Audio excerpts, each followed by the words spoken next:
दोस्तों हम लेकर आ चुके हैं आप लोगों के लिए 20 मिनट में सुबह की 50 ताज़ा और बड़ी खबरें बताएंगे आखिरकार क्यों हमास ने एक बार फिर से इजराइल को दी चेतावनी। कहा अगर गाज़ा में नहीं रोका गया वार तो फिलहाल हमास करेगा और भी ज़्यादा हमले। और क्यों आखिरकार प्रधानमंत्री नरेंद्र मोदी के खिलाफ भड़के राहुल गांधी, बता दिया इस देश में काले कानूनों की झड़ी। ओवैसी ने कहा कि बीजेपी ने बिना सोचे समझे किया था कानून लागू, इसलिए लेना पड़ा वापस। और तमाम मुद्दों पर करेंगे बात। अखिलेश ने क्यों राम मंदिर जाने से किया इनकार। लेकिन उससे पहले अगर आपने अब तक हमारे चैनल को सब्सक्राइब नहीं किया है तो जल्दी से कर लीजिए, पास में एक घंटी आएगी इसको भी दबाइए ताकि हर वीडियो की अपडेट आपको मिलती रहे। दरअसल दोस्तों आपको बताते चलें, फिलहाल एक बार फिर से हमास ने इजराइल को दी चेतावनी। कहा अगर हमास इजराइल नहीं रुका तो इसी तरीके के होंगे हमले। आपको बताते चले हमास के आगे लगातार इजराइल हार मान रहा है। इससे एक चीज़ साफ़ हो जाती है कि हमास और इजराइल की जंग के बीच में लगातार हमास की जीत हो रही है और इजराइल की हार हो रही है। आपको बताते चलें सीधे सीधे हमास ने साफ कहा है कि फ़िलहाल वो तब तक अपने हमले नहीं रोकेगा जब तक कि इजराइल हार नहीं मानेगा। मतलब कि अगर इजराइल रुक जाता है तो हमास भी अपने हमले रोक देगा, लेकिन अगर इजराइल नहीं रुकेगा तो हमास भी इस हमलों को रोकने से मना कर रहा है। आपको बता दें इससे पहले भी हमास और इजराइल के बीच में सीज़ फायर की मांग उठी थी, लेकिन क्योंकि वहाँ पर इसको माना नहीं गया था और हमास ने मना कर दिया था, इसलिए एक बार इस चीज़ को और दोहराया गया। और उसने साफ कहा है कि फ़िलहाल वो तब तक इस सीज़फायर को नहीं मानेगा जब तक कि दोस्तों हमास इजराइल की जंग जारी रहेगी। आपको बताते चलें एक बार फिर से राहुल गांधी ने प्रधानमंत्री नरेंद्र मोदी को घेरा। राहुल गांधी बोले देश में काले कानूनों की झड़ी लगा रखी बीजेपी ने, एक के बाद एक काले कानून लाती है। दरअसल आपको बताते चले राहुल गांधी ने बीजेपी पर सवाल उठाया कि बीजेपी बिना सोचे समझे और ख़ास करके बिना डिस्कस किए कोई भी कानून को लागू कर देती है, जिसको लेकर राहुल गांधी ने प्रधानमंत्री को घेरा। और राहुल गांधी ने कहा कि प्रधानमंत्री नरेंद्र मोदी जानबूझकर ऐसे कानून लाते हैं जिससे कि जनता को नुकसान हो। मतलब एक बार जो ट्रक ड्राइवरों के लिए जो कानून लाया गया है उस पर फिर से घमासान मचता हुआ नज़र आ रहा है। आपको बताते चलें दोस्तों एक बार फिर से हमास इजराइल की जंग के बीच में हूती विद्रोहियों का बड़ा हमला। हूती के इस हमले से डर गए कई अमेरिकी सेना। दरअसल आपको बताते चले हूती ने फिर से 2 शिपों को अपना निशाना बना लिया। हूती विद्रोहियों ने साफ कहा था कि अगर अमेरिका लगातार इजराइल पर अटैक करेगा या फिर वो इजराइल का साथ देगा हमास के लिए, तो इसीलिए हमास भी जो है यहाँ पर ख़ास कर हूतियों के साथ है। इसीलिए हूती विद्रोहियों ने फिर से एक बार आपको बताते चले 2 शिपों को अपना निशाना बनाया है। हालांकि ये भी कहा जा रहा है कि हूती विद्रोही आने वाले समय में अमेरिका के कई ठिकानों को उड़ा देंगे। आपको बताते चले हूती इसके आगे कहीं ना कहीं कमज़ोर पड़ता हुआ नज़र आ रहा है इजराइल, क्योंकि इससे पहले भी हमने आपको बताया था कि अमेरिका और इजराइल के बीच में कई चीज़ें हैं जिसको लेकर मामला सुलझ नहीं रहा है और उलझता चला जा रहा है। और एक बार फिर से ये साबित हो गया है कि फ़िलहाल हमारे इजराइल की जंग में हूती विद्रोहियों का एक बड़ा हाथ दिखाई दे रहा है। आपको बताते चले दोस्तों अखिलेश यादव ने किया इनकार। अखिलेश बोले जब भी हमें राम मंदिर जाना होगा तो हम चले जाएंगे, किसी की इजाज़त की ज़रूरत नहीं है हमें। दरअसल आपको बताते चले योगी आदित्यनाथ ने ताना मारा था और कहा था कि जो लोग पहले राम मंदिर जाने का नाम भी नहीं लेते थे आज वो भी कहते हैं कि हमें भी न्योता मिल जाए, जिसको लेकर अब अखिलेश यादव ने योगी पर तंज कसा है। अखिलेश ने कहा कि फ़िलहाल योगी आदित्यनाथ हो या बीजेपी के तमाम नेता, उन्होंने कहा कि रामलल्ला जब हमें बुलाएंगे हम खुद पहुंच जाएंगे, हमें किसी के एडवाइस की ज़रूरत नहीं है। सिंपल सी बात यह है कि यहाँ पर अखिलेश यादव ने बीजेपी को ही घेर लिया और ये तंज कर दिया कि फ़िलहाल उन्हें जब जाना होगा राम मंदिर वो चले जाएंगे, किसी की इजाज़त की उनको ज़रूरत नहीं है। आपको बताते चले दोस्तों एक बार फिर से अरविंद केजरीवाल ने दिखाया ईडी को ठेंगा। केजरीवाल बोले नहीं जाऊंगा ईडी के सामने। दरअसल आपको बताते चले तीसरा नोटिस था जिस पर केजरीवाल ने बीजेपी को ईडी को ठेंगा दिखा दिया है। केजरीवाल का कहना है कि वो ईडी के सामने पेश नहीं होंगे क्योंकि ईडी उनको इनलीगली नोटिस भेज रही है बार बार। इसको लेकर केजरीवाल ने बीजेपी को घेरा। अरविंद केजरीवाल के सपोर्ट में आतिशी ने बीजेपी को घेरते हुए कहा कि लगातार बीजेपी जो है वो जानबूझकर अरविंद केजरीवाल को जेल भेजने की कोशिश कर रही है। और इसी को लेकर केजरीवाल के सपोर्ट में आतिशी आ गई है। उन्होंने कहा कि फ़िलहाल अरविंद केजरीवाल अभी भी ईडी के सामने पेश नहीं होंगे क्योंकि उनको इनलीगली बुलाया जा रहा है। आपको बताते चलें इससे पहले भी अरविंद केजरीवाल को ईडी के 2 नोटिस मिल चुके थे, लेकिन तीसरे नोटिस पर भी उन्होंने जाने से साफ इनकार कर दिया, जिसका मतलब ये साफ़ हो चुका है कि केजरीवाल जो है वो शिफ्ट नहीं होना चाहते। आपको बताते चले दोस्तों एक बार फिर से हमास इजराइल की जंग के बीच में बड़ा खेल कर दिया। जी हाँ, अमेरिका ने। दरअसल अमेरिका ने अब इजराइल का साथ ही छोड़ दिया है। इजराइल ये दावे कर रहा था कि उसने हमास पर कब्जा कर लिया, लेकिन सच्चाई ये है कि इजराइल हमास पर कब्जा नहीं कर पाया है और ना वो कर पाएगा। इसका सबसे बड़ा रीज़न ये है कि हमास को पूरा सपोर्ट मिल रहा है और इजराइल कहीं ना कहीं कमज़ोर है हमास के आगे। हमास फ़िलिस्तीनियों की लड़ाई लड़ रहा है और आपको बताते चलें हमास के आगे इजराइल पूरी तरीके से फेल भी होता हुआ नज़र आ रहा है। यही कारण है जो एक बार फिर से हमास इजराइल की इस जंग के बीच में एक चीज़ हमें देखने को मिली, वो ये दोस्तों कि अमेरिका ने भी अब हाथ खड़े कर दिए। अमेरिका ये सवाल उठा रहा है कि इजराइल तो लगातार ये कह रहा था कि उसने गाज़ा पर कब्ज़ा कर लिया है, लेकिन लगातार हमास ने गाज़ा से कई मिसाइलें दाग दी, जिसके बाद ये साफ़ होगा कि हम इजराइल के वो सारे दावे झूठे थे और कहीं ना कहीं ये दिखाई भी दे रहा था कि हमास के जो एजेंडा है ख़ास कर वो पूरी तरीके से फुल प्रूफ है दोस्तों। क्योंकि आपको बताते चलें इजराइल कहीं टिक नहीं पा रहा है हमास के आगे, और हमास लगातार इजराइल के आगे जो है लीड करे हुए, यानी कि वो आगे चल रहा है उससे।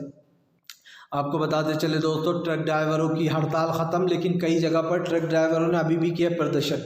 दरअसल ट्रक ड्राइवरों को ये कहा गया है कि ये कानून तब तक लागू हम नहीं करेंगे और जब भी लागू करेंगे तो आपसे बात कर लेंगे, लेकिन बताया जा रहा है अभी भी कई लोग हैं जो इसका विरोध कर रहे हैं। हालांकि ज़्यादातर लोगों ने आपको बताते चलें इस कानून को मान लिया और इस चीज़ को ख़त्म कर दिया है, लेकिन माना ये जा रहा है कि फ़िलहाल ट्रक ड्राइवरों के जो गुस्सा था ये मोदी सरकार की वजह से बाहर आया था।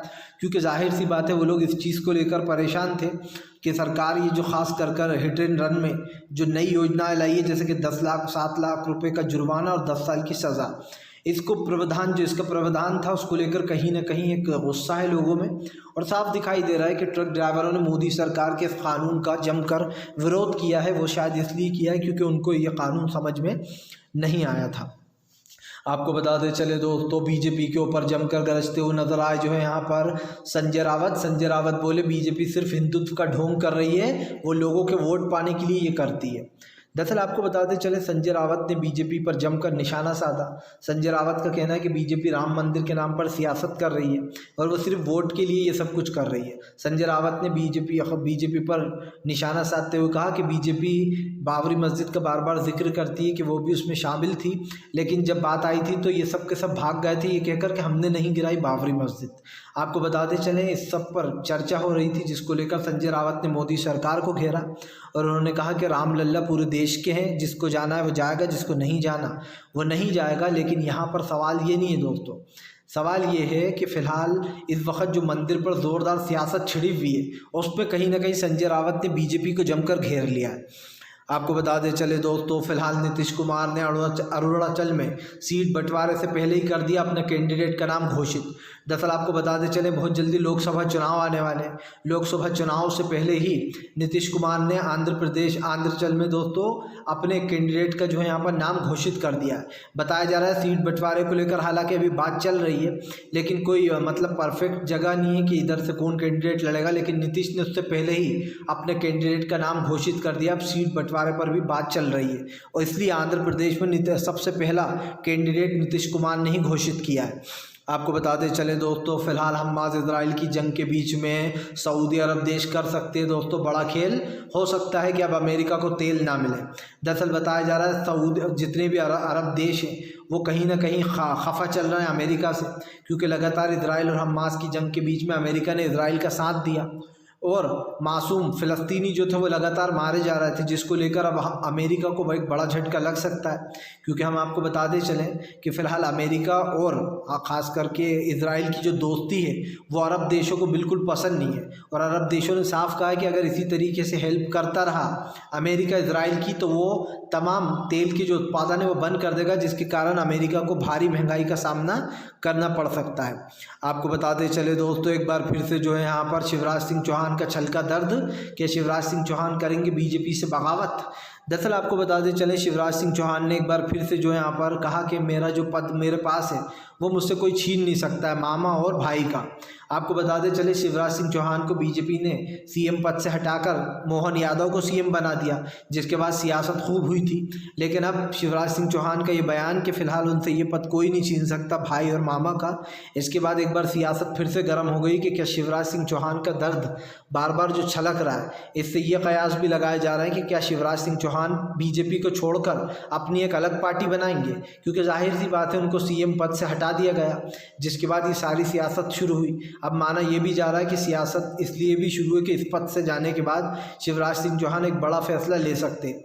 और इस फैसले से दोस्तों हमें एक चीज़ तो दिखाई दे रही है, इस फैसले से सबसे बड़ा नुकसान बीजेपी को ही होगा, क्योंकि जाहिर सी बात है आने वाले समय में शिवराज सिंह चौहान जो करेंगे वो अभी से दिख रहा है। आपको बताते चले दोस्तों, फिलहाल अडानी वाले मामले में सुप्रीम कोर्ट ने फिर से दिया एक बार अदालत को टाइम, तो भड़क गई कांग्रेस। दरअसल आपको बताते चले अडानी ने एक बड़ा घोटाला स्कैम किया था, जिसको लेकर कांग्रेस लगातार मोदी सरकार को घेरती है। कांग्रेस ने फिर से सवाल उठाए कि आखिरकार मोदी सरकार के राज में अब तक ख़ास करके जो सेवी होती है उसने दोस्तों कोई इन्फॉर्मेशन नहीं दिया अडानी के ख़िलाफ़, यानी कि अडानी को बचाने की कोशिश की जा रही है, जिसको लेकर एक बार फिर से भड़ास निकालते हुए यहाँ पर नज़र आई है कांग्रेस। और कांग्रेस ने सवाल उठा दिए कि आखिरकार अडानी को कौन सपोर्ट कर रहा है, कौन है जो अडानी को दोस्तों सपोर्ट कर उसको ज़्यादा से ज़्यादा आगे ले जाना चाहता है। सिंपल सी बात यह है कि जो लोग भी अडानी को सपोर्ट कर रहा है वो एक चीज़ समझ नहीं पा रहा है दोस्तों कि अडानी इस देश का पूरा पैसा गपचिया गया है। आपको बताते चले दोस्तों, आखिरकार जो यहाँ पर प्रधानमंत्री नरेंद्र मोदी के ऊपर भड़के असदुद्दीन ओवैसी, और वैसी बोले बीजेपी सिर्फ धर्म की राजनीति करती है और कुछ काम नहीं है बीजेपी के पास। असदुद्दीन ओवैसी ने बीजेपी पर सवाल उठा दिए। यही नहीं, ओवैसी ने बीजेपी के नए कानून को काला कानून बताते हुए बीजेपी को घेरा। ओवैसी का कहना है कि बीजेपी लगातार काले कानून ला रही है जिससे कि जनता का नुकसान हो रहा है। सबसे पहले CAA और NRC लाया गया, उसके बाद कृषि कानून लाए गए, उसके बाद दोस्तों अब ये खास करके जो हिट एंड रन वाला जो नया ये टंटा छुड़ा हुआ है, इसको लेकर भी ओवैसी ने बीजेपी को जमकर घेरा। ओवैसी पहले ऐसे इंसान थे जिन्होंने संसद में इस बिल का विरोध किया था और कहा था कि ये बिल बहुत ख़तरनाक है, जनता के हिसाब से नहीं है, और वही हुआ। आप देख लीजिए, मोदी जी बिल लेकर आ गए लेकिन उसको भयंकर विरोध भी हुआ और लोगों ने इस विरोध को जो है यहाँ पर इस चीज़ को एक बड़ा मुद्दा भी बना लिया। आपको बताते चले दोस्तों, सीट शेयरिंग को लेकर कांग्रेस बोली जल्दी होगी अगली बैठक, उसमें सीट शेयरिंग पर हो जाएगा पूरा फार्मूला तय। दरअसल हालांकि हम आपको बता दें जिन राज्यों में सीट शेयरिंग को लेकर पूरी प्रक्रिया चल रही है उसमें तो कोई दिक्कत नहीं है, लेकिन कई ऐसी जगहें हैं जहां पर सीट शेयरिंग को लेकर अभी भी मामला उलझा हुआ है। आपको बताते चले सीट शेयरिंग को लेकर अब कई मुद्दों पर बात हो रही है। ऐसे में बताया जा रहा है कि सीट शेयरिंग जल्दी होगी, और आपको बताते चलें सीट शेयरिंग एक बड़ा मुद्दा भी है, क्योंकि इसीलिए अब इस मुद्दे पर चर्चा हो रही है। लेकिन देखना ये होगा कि आखिरकार ये जो तमाम खास करके सीट शेयरिंग वाला फार्मूला है ये कितना सटीक बैठता है दोस्तों, क्योंकि आपको बताते चले महाराष्ट्र और बिहार में सीट शेयरिंग का फार्मूला सबसे पहले लागू होगा, और यहीं पर सबसे पहले बंटवारा भी होने वाला है कि कौन कितनी सीटों पर चुनाव लड़ेगा। आपको बताते चले दोस्तों, कांग्रेस की न्याय यात्रा से डरी बीजेपी ने किया अपना कैलेंडर जारी। दरअसल आपको बताते चले राहुल गांधी की भारत जोड़ो यात्रा के बाद अब राहुल गांधी न्याय यात्रा निकालने वाले। राहुल गांधी को जनता का फुल सपोर्ट मिलता है, यही कारण है जो राहुल गांधी की न्याय यात्रा से कई लोग डरे हुए हैं। खास करके बीजेपी में एक डर का माहौल बना हुआ है। जाहिर सी बात है राहुल गांधी की न्याय यात्रा 2024 के लोकसभा चुनाव के लिए सबसे सटीक मानी जाएगी, और ये भी कहा जा रहा है कि 2024 के चुनाव में राहुल गांधी को इस यात्रा से एक बड़ा फ़ायदा मिलता हुआ नज़र आ रहा है, क्योंकि जाहिर सी बात है भारत जोड़ो यात्रा से राहुल गांधी की पूरी छवि बदल गई थी। अब न्याय यात्रा से राहुल गांधी एक नए एजेंडे पर काम कर रहा है, जिसके बाद एक चीज़ तो साफ हो जाती है कि राहुल गांधी की न्याय यात्रा के बाद दोस्तों एक बड़ा गेम होने वाला है, जहां पर बीजेपी को नुकसान होगा और कांग्रेस को फ़ायदा होगा। वो इसलिए क्योंकि राहुल गांधी की जो न्याय यात्रा है वो 2024 के लिए रामबाण इलाज बनकर उभरेगी। आपको बताते चले तेजस्वी यादव का बीजेपी के ऊपर बड़ा हमला। तेजस्वी बोले बीजेपी का ही काम है बार बार ईडी और सीबीआई का। दरअसल आपको बताते चले एक बार फिर से तेजस्वी यादव को ईडी ने पेश होने को बुलाया है, जिसके बाद तेजस्वी यादव भड़क गए। तेजस्वी ने कहा कि ना हमें पहली बार ईडी ने बुलाया ना आखिरी बार, ये तो चलता ही रहेगा जब तक चुनाव चलेंगे।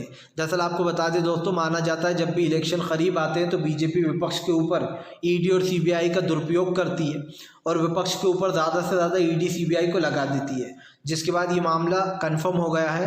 तेजस्वी ने बीजेपी के ऊपर हमला बोलते हुए कहा कि बीजेपी ये सब कुछ जानबूझकर करती है, क्योंकि जाहिर सी बात है दोस्तों ये एक बड़ा मुद्दा है और ख़ास कर जो ये सब कुछ हो रहा है इसको लेकर उन्होंने जमकर बीजेपी को घेरा है। लेकिन बात सिर्फ इतनी सी नहीं है, बात ये भी है कि आखिरकार ये सारी चीज़ें जो हो रही हैं वो क्यों हो रही हैं, क्योंकि जाहिर सी बात है दोस्तों प्रधानमंत्री से लेकर तो बीजेपी के नेताओं तक हर कोई इस मुद्दे पर कहीं ना कहीं घिरा हुआ है। और ऐसे में बीजेपी के ऊपर भी सवाल खड़े हो रहे हैं।